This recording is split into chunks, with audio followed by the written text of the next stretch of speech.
Hola amigos, regresamos con el segundo mensaje de Domingo Fernández en esta compilación de mensajes para el púlpito y título El pecado. Escuchamos a lo que él dice. Estimados radio oyentes, en esta mañana vamos a considerar un tema muy popular, el pecado. Y decimos que es un tema muy popular porque el pecado es lo que impera por todas partes. Definición. ¿A qué se le llama pecado? Dice el apóstol Juan que el pecado es la transgresión de la ley. Ernesto Neville define el pecado diciendo que es lo que no debe hacer. Todo aquello que no debe hacer es pecado, según Neville. El diccionario bíblico define la palabra pecado diciendo que es cualquier pensamiento, palabra, deseo, obra u omisión en contra de la ley de Dios o que no llena las exigencias de la citada ley. Carroll dice que el pecado es falta de conformidad con la ley moral de Dios en acto, disposición o estado del individuo. Y Strong dice que el pecado como un estado es lo que no agrada a Dios, como un principio es la oposición a Dios, como un acto es la transgresión de las leyes de Dios, y añade la esencia del pecado es siempre y en todas partes el egoísmo. Y nosotros decimos que el pecado es todo aquello que no satisface o que se opone a la voluntad de Dios. Esa oposición puede ser activa o pasiva. Llamamos oposición activa a todos los actos que ejecuta el hombre en contra de la voluntad de Dios. Por ejemplo, en Mateo 4:10 leemos estas palabras: Al Señor tu Dios adorarás, y a Él solo darás culto. En Éxodo 20:4 y 5 dice lo siguiente: No te harás imagen ni ninguna semejanza de cosa que sea arriba en el cielo o abajo en la tierra. No te inclinarás ante imágenes ni las honrarás. Y en Juan 4:24 dice que Dios es espíritu y Dios es espíritu y los que le adoran en espíritu y en verdad es necesario que adoren. Esos pasajes de las Sagradas Escrituras dicen que debemos adorar a Dios, solamente a Dios, y que Dios es espíritu. Y por consiguiente, los que le adoran han de hacerlo en espíritu y en verdad.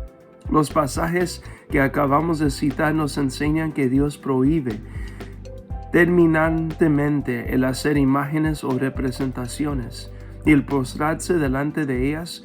Luego entonces los que hacen imágenes, los que las pasean por allí y los que se inclinan ante ellas, todos a una cometen un pecado contra Dios. Y ese es un pecado activo que consiste en ofender a Dios, haciendo objetos y ejecutando actos contrarios a la soberana voluntad del Creador. Llamamos oposición pasiva a la actitud del hombre que no obedece a Dios, ni llena las funciones para las cuales fue creado. Por ejemplo, en Mateo 22:37, dice que el deber supremo del hombre consiste en amar a Dios con toda la capacidad y fuerza de su corazón, de su alma y de su mente. Ahora bien, si el supremo deber del hombre consiste en amar a Dios, su Creador, y rendirle culto de oración y alabanza, lógicamente se infiere que el faltar al cumplimiento del citado deber constituye un pecado, un acto de oposición pasiva por parte de la criatura en contra del Creador. Trataremos de aclarar el doble aspecto del pecado que venimos considerando. Por medio del siguiente ejemplo, vamos a suponer que un padre de familia posee una finca y un día nombra administrador de la misma a uno de sus hijos diciéndole: Hijo mío, quiero que me administres la finca, advirtiéndote que no quiero en ella borrachos ni jugadores. Después de unos cuantos meses, un domingo por la tarde, se presenta el dueño de la finca y sorprende al administrador, su propio hijo, sentado alrededor de una mesa jugando y tomando en compañía de otros hombres. ¿Qué es esto, hijo mío?, exclama sorprendido el padre, y añade: Desde este momento quedas destituido por haber quebrantado la orden que te di. Entonces el padre llama a otro de sus hijos y le dice: Hijo mío, quiero que administres y cuides esta finca, advirtiéndote que no quiero en ella jugadores ni borrachos. Al cabo de cierto tiempo el padre se presenta un día en la finca a las 10 de la mañana y encuentra todo abandonado y en desorden. Busca al administrador y al encontrarlo durmiendo le dice con amargo disgusto: ¿Qué es esto, hijo mío? Tú también quedas destituido. ¿Y por qué me destituyes?, exclama sorprendido el hijo. Si yo no he hecho nada que sea contrario a tu voluntad. Puedes recorrer toda la finca seguro de que no encontrarás en ella ningún jugador o borracho. Lo sé, responde el padre. Tu pecado no consiste en haber quebrantado mis leyes, sino en haber dejado de obrar conforme a mi voluntad. Los dos eran igualmente culpables delante del Padre, uno por haber hecho lo que el Padre le había prohibido y el otro por no haber hecho lo que el Padre esperaba que hiciese. El mundo está lleno de hombres y mujeres que dicen, por lo menos lo dicen de labios para afuera, que no son pecadores por el hecho de que nunca han robado o asesinado a nadie. No negamos que el crimen y el robo constituyen un pecado delante de Dios, pero tenemos que decir en honor a la verdad que el hombre que se pasa la vida sin preocuparse ni poco ni mucho de la voluntad de Dios, ese hombre es tan pecador como el ladrón. Desde el punto de vista social, el ladrón es culpable porque defrauda a sus semejantes. Y desde el punto de vista religioso, el que vive para sí sin tener en cuenta la voluntad del Creador, ese defraude a Dios. Hay pecados de acción y pecados de omisión. El hijo que se pasaba en la vida durmiendo podía alegar que no había nada malo en ello. Sin embargo, ningún juez vacilaría en declarar culpable, teniendo en cuenta sus deberes para con el Padre. Si por dormir faltamos a nuestros deberes para con Dios, hasta el mismo sueño puede ser un pecado.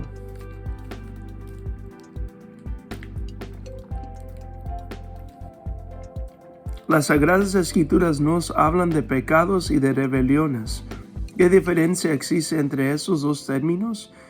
Diríamos que pecados son aquellas acciones que el hombre ejecuta en contra de la voluntad de Dios el Creador. Y por rebeliones entendemos aquella actitud egoísta, altanera, orgullosa y soberbia del hombre que se ensalza a sí mismo negándose a obedecer a Dios. Ahora bien, el acto de rebeldía contra la voluntad de Dios constituye en sí una acción tan pecaminosa como robar o matar. El que mata levanta su mano en contra de su semejante, y el que se niega a obedecer a Dios levanta su corazón y su mente en contra del Creador. ¿Cuál de los dos es más culpable? En realidad, podríamos decir que la rebeldía es la raíz de todo pecado. Realidad del pecado. Después de haber explicado lo que entendemos por pecado, pasaremos a considerar su realidad. Hemos dicho que es un tema muy popular por tratarse de algo que se le ve por todas partes. No obstante, nosotros sabemos que algunos niegan la realidad del pecado. El ateísmo, al negar la existencia de Dios, niega también la realidad del pecado. Porque hablando estrictamente, podemos pecar únicamente en contra de Dios. El hombre podía ser culpable de hacer mal con relación a otros. Podía practicar el vicio con relación a sí mismo, pero solamente con relación a Dios constituyen pecados esas cosas. En el análisis final, todo mal hacer va dirigido contra Dios, porque el mal es una violación de lo recto y lo recto es la ley de Dios. Existe también un absurdo sistema de filosofía llamado ciencia cristiana, que no es ni cristiana ni ciencia, que enseña que el pecado no existe en realidad. Según esa ciencia, lo que llamamos pecado es simplemente un falso concepto de la mente humana. Dicho en otras palabras, la mente humana concibe equivocadamente, según la citada ciencia, que ciertas acciones constituyen hechos pecaminosos, pero tales hechos no existen en realidad. Para demostrar el absurdo de tal concepto, bastará citar las palabras de Romanos 1:18, donde dice, porque manifiesta es la ira de Dios del cielo contra toda impiedad e injusticia de los hombres. Esa escritura nos demuestra que el pecado es una realidad, una espantosa realidad que provoca la ira de Dios. La expresión la ira de Dios no quiere decir que el Señor experimente sed de venganza, como algunos hombres contra aquellos que le ofenden. La ira de Dios es su aversión contra todo pecado, su reacción contra toda maldad. ¿Quién ignora que Dios aborrece el pecado y que aplica la justicia divina a los pecadores? Algunos podrán decir que el pecado no es más que un falso concepto de la mente humana. Pero Dios no piensa así, porque manifiesta la ira de Dios contra todo pecado e injusticia. Hemos dicho que el pecado es un tema muy popular, por tratarse de algo que impera por todas partes, y vamos a probar nuestra afirmación. A algunas mujeres les gusta oír novelas radiales. Apelamos al testimonio de esas damas para que nos digan si no es cierto que más del 80% de las novelas que escuchan ponen de manifiesto el pecado y la maldad del corazón del hombre. Intrigas, engaños, injusticias, celos, odios y venganzas. Mujeres casadas que son infieles a sus maridos o que están enamoradas de otro hombre, y hombres casados que son infieles a sus esposas o que están enamorados de otra mujer. ¿No es esa la realidad de las novelas radiales? Ahora bien, ¿por qué las emisoras de radio transmiten ese tipo de novela? Lo hacen porque es lo que agrada a la mayoría de los oyentes. Y eso nos revela el ambiente de pecado en que vive la sociedad. Otro de los aspectos que pone de manifiesto el ambiente de pecado y de depravación moral que impera en el mundo lo constituyen las películas que se exhiben en cines y teatros. Apelamos al testimonio de aquellos que les gustan el cinematógrafo para que nos digan si no es cierto que en su mayoría las películas se desarrollan en un fondo de intrigas, crímenes, odios, venganzas, pasiones desorbitadas. ¿Quién ignora que a la mayoría de los aficionados del cine les agradan las llamadas películas calientes? Si se exhibe una película de un fondo estrictamente moral, la misma suele ser silbada y protestada por el público. Pero si se trata de una película de un fondo francamente inmoral, entonces es aplaudida. ¿Qué indica esto? Otro aspecto que revela la realidad del pecado son los anuncios de ciertos productos que vemos en la prensa y oímos por la radio. Lo que dicen algunos de esos anuncios es mentira. Los que pagan esos anuncios saben que están mintiendo, y aunque lo hacen con el fin de vender sus productos, la verdad es que recurren a un procedimiento que las leyes de Dios y de los hombres condenan. Y otro de los aspectos que revela la realidad y popularidad del pecado lo constituye la idolatría. La adoración de imágenes. La adoración de imágenes es un pecado abominable delante de Dios. Pecado que en los días del Antiguo Testamento se condenaban con la pena de muerte. Las Sagradas Escrituras dicen en lengua tan claro como la luz del mediodía que únicamente se debe adorar a la divinidad y que debemos adorar en espíritu y en verdad. Eso es lo que Dios nos enseña, pero estamos viendo cómo Satanás y sus ministros han llenado la tierra de imágenes, incitando a los hombres a adorar un objeto inanimado, en lugar de adorar a Dios eterno y omnipotente, creador de los cielos y de la tierra. La humanidad se aparta de Dios en la misma proporción que se va tras las imágenes, porque Dios y las imágenes no pueden estar juntos, ni en el mismo templo, ni en el mismo corazón. La profusión y popularidad de las imágenes nos revela cómo la humanidad vuelve a sus vuelve sus espaldas al bien, a la verdad y a Dios, entregándose en cambio a la impiedad, a la mentira y a la superstición, entregándose al pecado, porque la adoración de imágenes es un pecado contra Dios.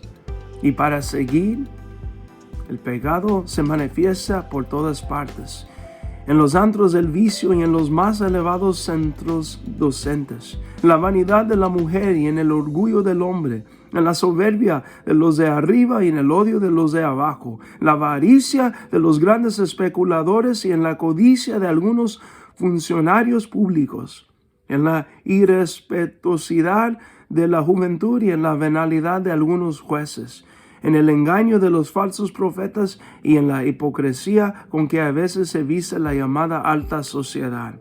El pecado es una triste y dolorosa realidad que se encuentra presente en todas partes. A veces los vemos disfrazados de ángel, y en otras ocasiones se nos presenta con rostro de fiera. Un día aparece como verdugo cruel que no se detiene ante nada ni ante nadie, y otro día lo vemos como solícito sembrador, pero sembrador de odios, mentiras, calumnias y vicios que engendran enfermedades, dolores y muertes. Origen del pecado. Siendo el pecado en todas sus manifestaciones lo contrario a la voluntad de Dios, y sintiendo el Señor una aversión infinita contra toda forma de pecado, algunos se hacen esta pregunta: ¿cuál es el origen del pecado? Siendo Dios el creador de todas las cosas, ¿de dónde procede el mal?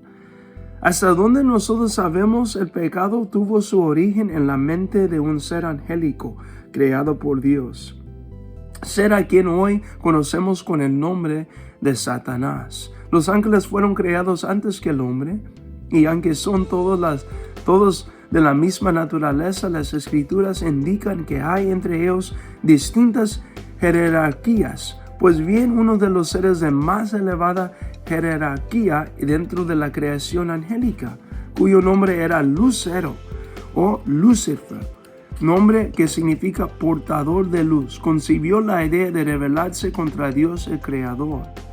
El pecado se manifestó por primera vez en el universo en la mente de Lucifer, el que a causa de su acción pecaminosa vino a convertirse en Satanás, el adversario.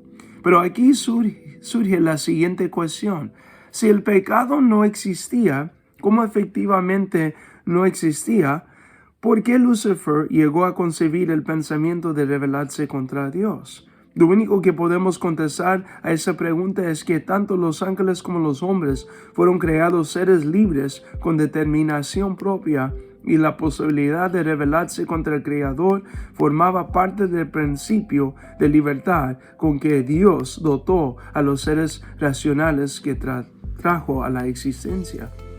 Dice algunos que por qué Dios creó un ser, una naturaleza de seres capaz de rebelarse contra Él. A esto contestamos que Dios creó seres libres, con personalidad moral o intelectual que les capacitaba aún para rebelarse, porque el crearlos privados de tal libertad equivaldría a haber creado una naturaleza o raza de autómatas o de irracionales que obrasen a impulsos del instinto como los animales. Es imposible concebir un ser libre fuera de Dios, que no sea capaz de desobedecer y pecar. Dios creó una naturaleza de ángeles. Ahora bien, aquellas criaturas angélicas o podían rebelarse contra el Creador o no se podían rebelar. Si no se podían rebelar, no se puede decir que eran libres. Y si eran libres, entonces podían rebelarse contra el Creador. Es imposible que pueda existir un ser libre y al mismo tiempo imposibilitando de rebelarse contra Dios. Y retamos los hombres a que nos demuestren lo contrario. La realidad es que Dios creó una naturaleza de seres angélicos dotados de libre albedrío y que cierto número de ellos, haciendo uso equivocado de su libertad, se rebelaron contra Dios. La realidad es que Dios creó el primer hombre, Adán, dotándole de libre determinación, y que éste, haciendo un mal uso de su libertad, desobedeció a Dios y pecó, convirtiéndose así en el padre de una raza de pecadores. El remedio. Pecado como resultado de la rebelión y desobediencia de los ángeles y de los hombres es una triste y dolorosa realidad. Ahora bien, ¿tendrá remedio un mal que ha desencadenado sobre la tierra todas las calamidades que padece la humanidad y que amenaza con exterminar a la raza? Gracias a la misericordia de Dios, podemos contestar afirmativamente: hay remedio para el pecado y para todos los males que ha desencadenado. Y el remedio es Cristo, a quien se entregó la muerte de cruz para quitar el pecado del mundo. La noche que le prendieron, el Señor Jesús se refirió a su sangre diciendo iba a ser derramada por muchos para remisión de los pecados. Y el apóstol Juan dice que la sangre de Jesucristo, el Hijo de Dios, nos limpia de todo pecado. Hay un remedio eficaz para el pecado, pero algunos se pasan la vida averiguando cómo fue que entró en el mundo, y mientras averiguan, eso no hacen caso del remedio, que después de todo es lo único esencial. Esopo, el famoso fabulista, cuenta que en cierta ocasión un jovencito fue a bañarse en un río y al sentirse atraído por un remolino comenzó a dar voces pidiendo socorro. A los gritos acudió un caminante que pasaba cerca de ahí, pero ese, deteniéndose en la orilla del río, le dijo al muchacho: ¿cómo has venido a bañarte tú solo? ¿Por qué te fuiste a meter en ese lugar? Y el muchacho replicó con ansiedad: ay, Señor, sálvame primero, y después que me saques de este peligro, dígame todo lo que quiera. Amigo Radio Oriente, el problema más grande de tu vida es el problema de tu salvación. Acude a Cristo, acude ahora, acepta el remedio que Dios pone delante de ti. Acógete el crucificado para que su sangre te limpie de todo pecado. Leímos hace años en una revista la siguiente anécdota. Un labrador vio que el buey de su vecino se había metido en su huerta y le estaba comiendo el maíz. El labrador corrió a la huerta y al llegar a la talanquera o puerta de la misma la halló cerrada. Entonces comenzó a dar vueltas alrededor de la finea examinando la cerca. Al ver que no sacaba el buey, la esposa comenzó a gritarle desde la casa, diciéndole: Saturnino, saca el buey, Saturnino, saca el buey que acaba con el maíz. Cállate, mujer, contestó Saturnino, que no le he de sacar hasta que averigüe por dónde entró. Amigo, que me escuchas, saca el pecado de tu corazón, líbrate de sus cadenas y después averigua cómo entró. Porque si no lo haces así, el pecado acabará contigo y te hundirá en la perdición. Es posible que tengas muchas dudas en materia religiosa, pero te aconsejo que no te detengas ahí. Asegura la salvación de tu alma primero y después busca la manera de aclarar las cosas oscuras. Deja que la sangre de Cristo limpie tu corazón y que la luz de Dios ilumine tu alma y verás cómo desaparecen todas tus dudas. Dios le bendiga.